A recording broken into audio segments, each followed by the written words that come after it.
Hello friends, welcome to trending Max channel. So நம்ம சேனலில் டெட்டுக்கான நோட்ஸும் பார்த்துட்ருக்கோம். ஸோ இன்றைக்கி டெட்டுலேருந்து growth and development of the சைல்டில் உள்ள டாபிக்ஸ் தான் பார்க்க போகிறோம். Growth and development of the சைல்டில் நம்ம என்ன ஃபஸ்ட்டு பார்க்க போகிறோம்னா, இன்றைக்கி டாப்பிக்கில் difference between growth and development பார்க்க போகிறோம். அடுத்து வந்து impact of nature and nurture பற்றி பார்க்க போகிறோம். ஓகே, ஃபஸ்ட்டு வந்து difference between growth and development பார்க்கலாம். ஸோ வளர்தலுக்கும் வளர்ச்சிக்கும், வளர்தல்ங்கிறது க்ரோத்து, வளர்ச்சிங்கிறது டெவலப்மெண்ட். வளர்தல்ங்கிறது நான் நேற்று என்ன சொன்னேன், லாஸ்ட் கிளாஸில் என்ன சொன்னேன் அப்படின்னா, வளரலங்கிறது நம்மளோட உடம்பை சார்ந்தது, அதாவது பாடியை சார்ந்தது. நம்மளோட பாடியில் என்னென்ன சேஞ்சஸ் இருக்கோ அதெல்லாம் தான் வளர்தல் அப்படின்னு சொல்கிறோம். ஆனால் வளர்ச்சி அப்படிங்கிறது நம்மளோட உடல் உறுப்பில் உள்ள செயல்பாடு இருக்கு இல்லையா, ஸோ ஆக்டிவிட்டீஸ் இருக்கு இல்லையா, அதில் ஏற்படுற சேஞ்சஸ் தான் வந்து வளர்ச்சி அப்படின்னு சொல்லுவோம். ஸோ வளர்தல் அப்படிங்கிறது நம்மளோட பாடியோட க்ரோத்து. சின்ன பிள்ளைல இருக்கும்போதுலேருந்து ஓரளவு வளர்தல் இருக்கும்போது நம்மளோட உடல் அமைப்பு மாறும் இல்லையா, ஸோ அதுதான் வந்து வளர்தல்னு சொல்கிறோம். வளர்ச்சி அப்படிங்கிறது நம்மளோட உடல் உறுப்போட செயல்பாடு இருக்கு இல்லையா, அதில் ஏற்படுற பிஹேவியரில் ஏற்படுற சேஞ்சஸ் தான் வந்து வளர்ச்சி அப்படின்னு சொல்லுவோம். ஸோ இதுக்கு ரெண்டுக்கும் இடையில உள்ள டிஃப்ரென்ஸ் தான் பார்க்க போகிறோம். ஸோ ஃபஸ்ட்டு பார்க்கலாம் வளர்தல். ஃபஸ்ட்டு வளர்தலை பற்றி பார்த்துருவோம், அடுத்து செகண்டாக வளர்ச்சியில் பற்றி பார்ப்போம். ஸோ வளர்தல் அப்படிங்கிறது எதை பற்றி இருக்கும் அப்படின்னா, பருமனை சார்ந்தது. அதாவது நம்மளோட ஹைட், வெயிட், இதை தான் வந்து வளர்தல்னு சொல்லுவோம். ஸோ வளர்தல்ங்கிறது கண்டிப்பாக எதை சார்ந்திருக்குன்னா பருமனை சார்ந்திருக்கும். அடுத்தது வளர்தல் என்பது உடல் ரீதியில் ஏற்படும் வடிவம், நீளத்தை குறிக்கிறது. ஸோ ஹைட், வெயிட் சொல்லியிருக்கோம். ஸோ ஹைட்டுங்கிறப்ப நம்ம வடிவம் எப்படி இருப்போம் அப்படிங்கிறத சொல்லலாம். ஸோ ஹைட்டுங்கிறப்ப நீளம், ஸோ எவ்வளோ நீளத்தில் இருக்கும் அப்படிங்கிறத சொல்லுவோம் இல்லையா. ஸோ வளர்தல்ங்கிறது பருமனை சார்ந்தது. அதே மாதிரி வளர்தல்ங்கிறது உடல் ரீதியாக ஏற்படும் வடிவம், நீளத்தை குறிக்கிறது. நெக்ஸ்ட்டு வந்து வளர்தலானது வாழ்நாள் முழுவதும் தொடர்கிறது. நம்ம லைஃப் லாங் வரைக்குமே அந்த க்ரோத்துங்கிறது இருக்கிறது கிடையாது. ஓரளவு ஒரு ஸ்டேஜுக்கு அப்புறம் நம்மளோட வளர்தல் என்ன ஆயிடும், க்ரோத் என்ன ஆயிடும், ஸ்டாப் ஆகிடும். ஓரளவு 20-25 வயசுலலாம் நம்மளோட க்ரோத் என்ன ஆயிடும், ஸ்டாப் ஆகிடும். நம்மளோட உடம்பு அவ்வளோதான் வளரும், அதுக்கு மேலே வளராது. ஸோ வளர்தலுங்கிறது ஒரு முதிர்ச்சி நிலையை அடைஞ்சதுக்கப்புறம் என்ன ஆகிடும், ஸ்டாப் ஆகிடும்.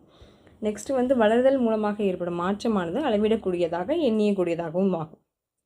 ஸோ வளர்தல் மூலமாக நம்மளோட க்ரோத் மூலமாக நம்மளோட உடம்புல இருக்கிற சேஞ்சஸ் இருக்குது இல்லையா, அதை நம்மளால் கண்டிப்பாக என்ன பண்ண முடியும், மெஷர் பண்ண முடியும், நம்மளால் கண்டிப்பாக கண்டுபிடிக்க முடியும். ஸோ அதுதான் சொல்லியிருக்காங்க அடுத்த பாயிண்ட்டில். நெக்ஸ்ட் பாயிண்ட் என்னது, நம்மளோட வளர்தல் எதை பொறுத்து அமையுதுன்னா நம்ம உடம்புல உள்ள செல்லை பொறுத்து அமையுது. ஸோ வளர்தல்ங்கிறது பருமனை சார்ந்தது. அதே மாதிரி வளர்தல்ங்கிறது உடல் ரீதியாக ஏற்படும் வடிவம், நீளத்தை பொறுத்தது. ஓகேவா. அடுத்து தேர்ட் பாயிண்ட் என்ன கொடுத்துருக்காங்கன்னா, வளர்தல்ங்கிறது லைஃப் லாங் வந்து கண்டினியூ ஆகாது. நெக்ஸ்ட்டு ஃபோர்த்து பாயிண்ட் வந்து கண்டிப்பாக அந்த வளர்தல் க்ரோத் வந்து நம்மளால் அளவிட முடியும். ஸோ அந்தளவுக்கு தான் இருக்கும். நெக்ஸ்ட்டு எதை பொறுத்து நம்மளோட வளர்தல் இருக்குன்னா, செல்லோட பெருக்கத்தை பொறுத்து நம்மளோட வளர்தல் இருக்குது. ஸோ இதுதான் வளர்தல் உள்ள 5 பாயிண்ட். இதே 5 பாயிண்ட்டை பொறுத்து வளர்ச்சியில் எப்படி மாறும் அப்படிங்கிறத பார்ப்போம். ஸோ வளர்ச்சி அப்படிங்கிறது என்னென்னா பண்பு சார்ந்தது. வளர்தல் அப்படிங்கிறது பருமன் சார்ந்தது. ஆனால் வளர்ச்சிங்கிறது எதை சார்ந்தது, பண்பை சார்ந்தது. நெக்ஸ்ட்டு செகண்ட் பாயிண்ட் என்ன கொடுத்துருக்காங்கன்னா, வளர்ச்சி என்பது உடல் பருமன், வடிவம், அமைப்பு போன்றவற்றின் மாற்றங்களையும் அதன் அடிப்படையில் செயல்களையும் குறிக்கிறது. அதில் வந்து வளர்ச்சிங்கிறது நம்மளோட உடல் அமைப்பு, உடல் பருமன், வடிவம், ஸோ அதில் இருக்க மாற்றத்துலேருந்து நம்மளோட செயலில் ஏற்படுறது இல்லையா மாற்றம், அதுதான் வந்து வளர்ச்சி அப்படின்னு சொல்கிறாங்க. மூணாவது பாயிண்ட் வந்து வளர்ச்சியானது வாழ்நாள் முழுவதும் தொடர்ச்சியாக நடைபெறும். ஸோ வளர்தல் வந்து வாழ்நாள் முழுவதும் நடக்காது. க்ரோத்துங்கிறது நம்மளோட லைஃப் லாங் வராது. பட் ஆனால் டெவலப்மெண்ட்டுங்கிறது நம்மளோட லைஃப் லாங் வரைக்குமே மாறிக்கிட்டே இருக்கக்கூடியது. ஓகேவா. ஸோ வளர்ச்சி நெக்ஸ்ட்டு வந்து வளர்ச்சி என்பது செயல் நடத்தையில் ஏற்படும் முன்னேற்றத்தினை குறிக்கிறது. இதை உற்றுநோக்கல் மூலம் அளவிட முடியும். சேம். ஸோ அதுலேயும் நம்ம வளர்தலில் ஏற்படுற மாற்றத்தை நம்மளால் அளவிடக்கூடியதாக தான் இருக்கும். அதே மாதிரி தான் வந்து வளர்ச்சியிலையும் நம்மளோட நடத்தையில் இருக்கிற முன்னேற்றத்தை நம்ம வந்து அப்சர்வ் பண்ணுறதுனால என்ன பண்ண முடியும், கண்டுபிடிக்க முடியும். லாஸ்ட் பாயிண்ட் வந்து வளர்ச்சியானது சீராக முன்னேறக்கூடியதாக இருக்கும். ஸோ ஒரே மாதிரி ஒரு சீரான அமைப்பில் வந்து வளர்ச்சியானது இருந்துக்கிட்டே இருக்கும். ஓகேவா. ஸோ இதுதான் வளர்தலுக்குள்ள டிஃப்ரென்ஸ். ஸோ வளர்தலுங்கிறது பருமனை சார்ந்தது, வளர்ச்சிங்கிறது பண்பை சார்ந்தது. வளர்தல்ங்கிறது உடல் அமைப்பை பொறுத்து மாறுபடும். ஸோ உடல் அமைப்பை பொறுத்து வடிவம், நீளம் மாறுறது தான் வந்து வளர்தல்னு சொல்கிறோம். ஆனால் வளர்ச்சிங்கிறது உடல் பருமன், வடிவம், வடிவம் அது மூலியமாக நம்மளோட செயலில் ஏற்படுற மாற்றம் தான் வந்து வளர்ச்சி. 3வது பாயிண்ட் வந்து வளர்தல்ங்கிறது வாழ்நாள் முழுவதும் தொடர்ச்சியாக இருக்காது, ஆனால் வளர்ச்சிங்கிறது வாழ்நாள் முழுக்கவே இருக்கும். 4th பாயிண்ட் வந்து வளர்தல்னால ஏற்படக்கூடிய டிஃப்ரென்ஸை, நம்மளோட உடம்புல இருக்க டிஃப்ரென்ஸை நம்மளால் கண்டிப்பாக அளவிட முடியும். அதே மாதிரி வளர்ச்சிங்கிறது ஒரு செயல் நடத்தையில் ஏற்படுற மாற்றம், அதையும் நம்ம வந்து அப்சர்வ் பண்ணுறதுனால என்ன பண்ண முடியும், நம்மளால் அளவிட முடியும். நெக்ஸ்ட்டு வந்து வளர்ச்சியில் வளர்தல்ங்கிறது செல்கள் அமைப்பை பொறுத்து, பெருக்கத்தை பொறுத்து மாறும். வளர்ச்சிங்கிறது வந்து சீராக முன்னிடக்கூடியதாக இருக்கும். ஓகேவா? ஸோ டிஃப்ரென்ஸ் பார்த்துட்டோம். அடுத்து பார்க்க போகிறது impact of nature and nurture, அதாவது குழந்தை வளர்ச்சியில் மரபு, சூழ்நிலை ஆகியவையின் தாக்கம். ஸோ மரபுனாலையும் சூழ்நிலையினாலும் ஒரு குழந்தை வளர்ச்சியில் என்னென்னலாம் நடக்குது அப்படிங்கிறது தான் நம்ம பார்க்க போகிறோம். ஸோ ஃபஸ்ட்டு பாயிண்ட் பாருங்கள். குழந்தையின் உருவாக்கத்தின் மரபின் பங்கு முக்கியமானதாக கருதப்பட்டாலும் அதன் உள்ளார்ந்த ஆற்றலை வெளிக்கொணர்வது சூழ்நிலை பங்கு அதிகமாக உள்ளது. இவ்வாறு மரபு, சூழ்நிலை ஆகியவைகளின் தாக்கம் குழந்தையின் வளர்ச்சியில் ஆதிக்கம் செலுத்துவதை தான் இடைவினை புரிதல் அணுகுமுறை என்கிறோம். ஸோ ஒரு குழந்தை உருவாகிறதுக்கு மரபு எவ்வளோ முக்கியமாக இருக்கோ, அதோட பங்கு, மரபோட பங்கு எவ்வளோ முக்கியமாக இருந்தாலும் அதோட ஆற்றல் இருக்கு இல்லையா, உள்ளார்ந்த ஆற்றல், அதாவது எப்படி சொல்லலாம், அதோட நேச்சர் இருக்கு இல்லையா, அந்த குழந்தைக்குன்னு ஒரு நேச்சர் இருக்கும் இல்லையா. ஸோ அதை வெளியில் கொண்டு வரது எதுனா சுச்சுவேஷன், சூழ்நிலை தான் கொண்டு வருது. ஸோ அதுதான் சூழ்நிலையோட பங்கு அந்த இடத்துல அதிகமாக இருக்குது. ஸோ மரபும் சூழ்நிலை இது ரெண்டோட தாக்கத்தை நம்ம என்ன சொல்லுவோம், குழந்தையோட வளர்ச்சியில் இருக்க தாக்கத்தில் ஆதிக்கம் செலுத்துறது இல்லையா, அந்த ஆதிக்கம் செலுத்துறதை நம்ம என்ன சொல்லுவோம்னா இடைவினை புரிதல் அணுகுமுறை அப்படின்னு சொல்கிறோம்.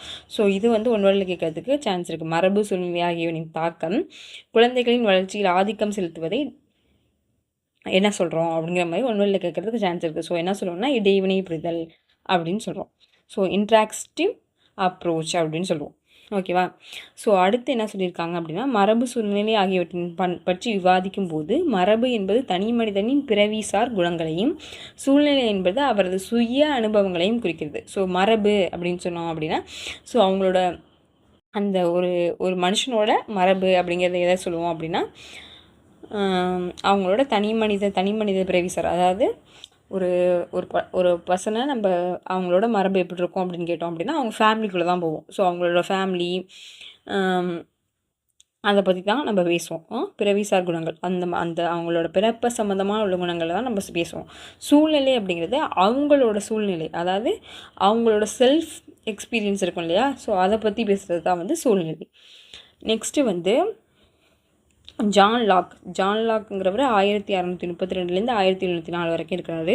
அவரோட கருத்துப்படி ஜான் லாக் அவரோட கருத்துப்படி குழந்தைங்க அப்படிங்கிறத என்ன சொல்கிறாரு அப்படின்னா, அவங்க ஒன்றும் வெற்று எழுத்து பலகை அல்ல. ஸோ வெறும் அவங்க வந்து ஒரு எம்டி ஸ்லைடு இல்லை அப்படின்னு சொல்லியிருப்பாங்க. ஸோ ஒரு எம்டி ஸ்லைடு கிடையாது. ஸோ எம்டி ஸ்லைடு இல்லை அப்படின்னு சொல்கிறதுபடி பார்த்தோம்னா, அதுபடி பார்த்தோம் அப்படின்னா குழந்தையோட பண்பு எப்படி இருக்குது அப்படின்னா, அவங்களோட அனுமானத்தின் அடிப்படையிலே, அவங்க குழந்தைங்க என்ன நினைக்கிறாங்கன்னா அவங்களோட அனுமானத்தின் அடிப்படையிலே வடிவமைக்க முடியுதுன்னு சொல்லியிருக்காங்க. அதே மாதிரி லாக் அவர்கள், ஜான் லாக் தான் அவர்கள் என்ன சொல்லியிருக்காருன்னா,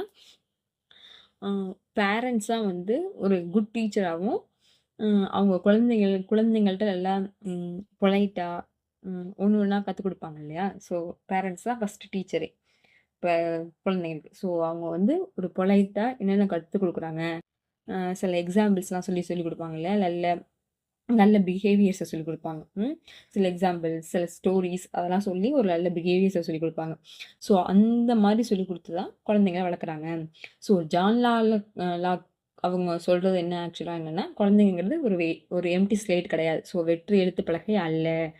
அதே மாதிரி அந்த மாதிரி இருக்க குழந்தைகளை என்ன பண்ணுறாங்க அப்படின்னா பேரண்ட்ஸ் தான் வந்து அவங்கள இது பண்ணுறாங்க அப்படின்னு சொல்கிறாரு. அதே மாதிரி குழந்தைங்கள மரபு, சூழ்நிலை ரெண்டுமே என்ன பண்ணுது, அவங்கள ஒரு பெரிய வெற்றியாளராக வடிவமைக்குது அப்படின்னு சொல்லியிருக்காரு. நெக்ஸ்ட்டு வந்து ஒரு கல்வியாளர் சொல்லியிருக்காரு, யாருன்னா ஜோக்ஸ் ருசோ அப்படிங்கிறவர் 1712 to 1778 அந்த இயரில் உள்ளவர் தான் அவர். ஸோ அவர் என்ன சொல்லியிருக்காருன்னா, முதிர்ச்சி பெற்றவர்களின் அறிவுரைகளை அப்படியே ஏற்றிக்கொள்வதற்கு, அதாவது ஒரு மெச்சூரிட்டியாக இருக்க பர்சனோட அட்வைஸை அப்படியே ஏற்றுக்கிறதுக்கு குழந்தைங்க ஒன்றும் ஒரு வெற்றி எழுத்து பலகையும் அல்ல, ஒரு எழுத்து பலகையும் அல்ல. அதே மாதிரி ஒரு அதாவது ஒரு எம்டி ஸ்லேட்டும் கிடையாது, ஒரு எம்டி பாக்ஸும் கிடையாது குழந்தைங்கிறவங்க அப்படின்னு சொல்லியிருக்காது. ஸோ ரூசோவோட தத்துவமானது படிநிலை முதிர்ச்சி, ஸ்டேஜஸ் மெச்சூரிட்டி, இந்த 2 ஆதிக்கத்தையும் கொண்டு தான் அந்த கருத்துக்களை சொல்லியிருக்காரு. ஓகேவா? ஸோ முதிர்ச்சி அப்படிங்கிறது மரபுகளால் நிர்ணயிக்கப்பட்டு இயற்கையாக வளரக்கூடிய வளர்ச்சி கொதிக்குது. ஸோ மெச்சூரிட்டி அப்படிங்கிறது என்ன சொன்னோன்னா, அந்த மரபுகள் ஜீன்ஸ் இருக்கு இல்லையா, ஜெனட்டிக் மூலியமாக ஒரு இயற்கையாகவே மலரக்கூடிய, ஸோ ஒரு நேச்சுராகவே வரக்கூடிய ஒரு வளர்ச்சியை குறிக்குது.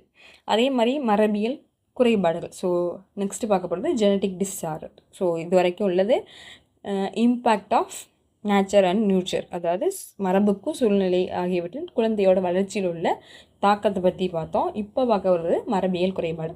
ஸோ மரபியல் குறைபாடு அப்படின்னா இது வரைக்குமே 700க்கு மேற்பட்ட மரபியல் குறைபாடு இருக்கிறதா சொல்லிக்கிட்டு இருக்காங்க. ஓகேவா?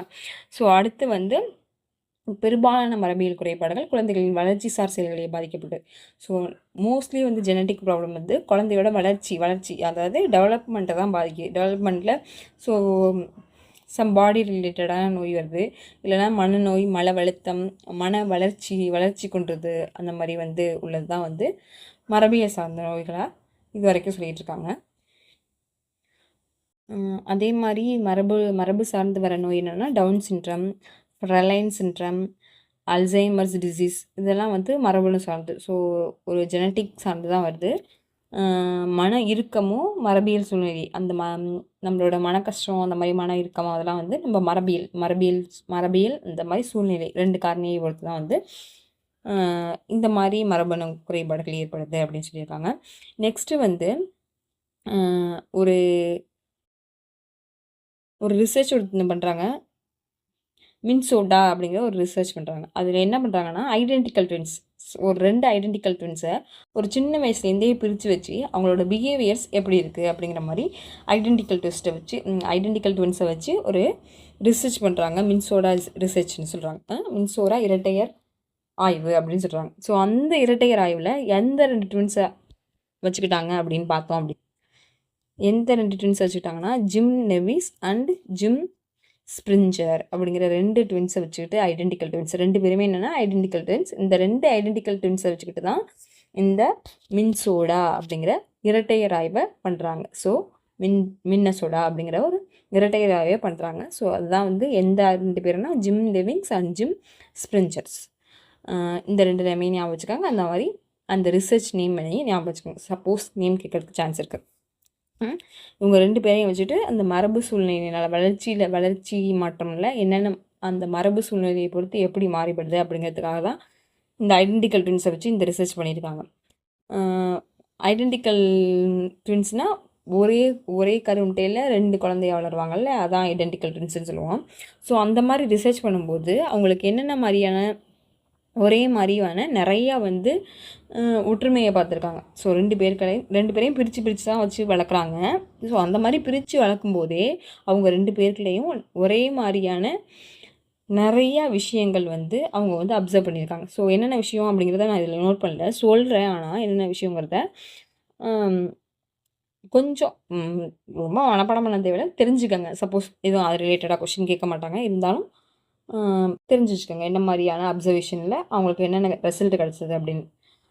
2 பேருமே ஒரு பதற்றமாக இருக்கும்போது ஒன்று தூங்குறாங்களாம், இல்லைன்னா நகம் கடிக்கிறாங்களாம்.